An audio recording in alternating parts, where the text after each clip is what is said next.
তোমরা অনেকেই আমাকে প্রশ্ন করেছিলা যে আপু হায়ার ম্যাথের কোন চ্যাপ্টারটা রসায়ন পরীক্ষার আগে রিভিশন দিব।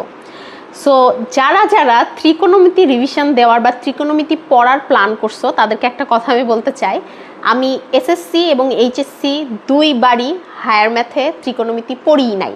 আমি জেনারেল ম্যাথের ত্রিকোণমিতি অনেক ভালো পারতাম, বাট আমি হায়ার ম্যাথে ত্রিকোণমিতি কখনো পড়ি নাই, কারণ আমার কাছে সবসময় মনে হতো, এটা আমার পার্সোনাল কথা, যে এটাতে অনেক কিছু মুখস্থ করতে হয়, এখানে আসলে অনেক কিছু প্রয়োগ করেও আমি পারতাম না। আমি উইক স্টুডেন্ট, আমি পারতাম না, বাট রেজাল্ট ভালো করতাম।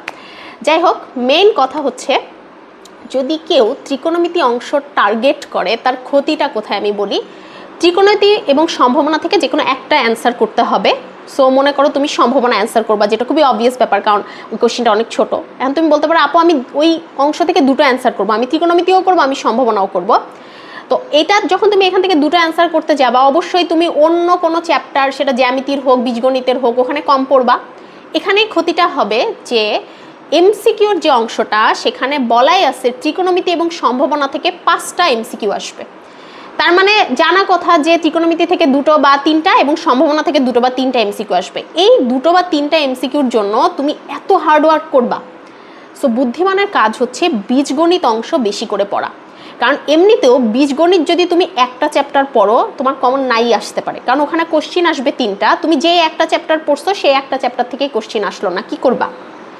সো বুদ্ধিমানের কাজ হচ্ছে বীজগণিত অংশ বেশি করে পড়া, এটাতে লাভ হবে। এমসিকিউতেও কিন্তু বীজগণিত অংশ থেকে কোশ্চিন বেশি আসবে, এবং কোন অধ্যায় থেকে বেশি আসবে সেটা জানি না, কারণ ওখানে বলা আছে বীজগণিত অংশ থেকে 8টা থেকে 10টা কোশ্চিন আসবে, তো কোনটা আসবে আমরা এটা জানি না।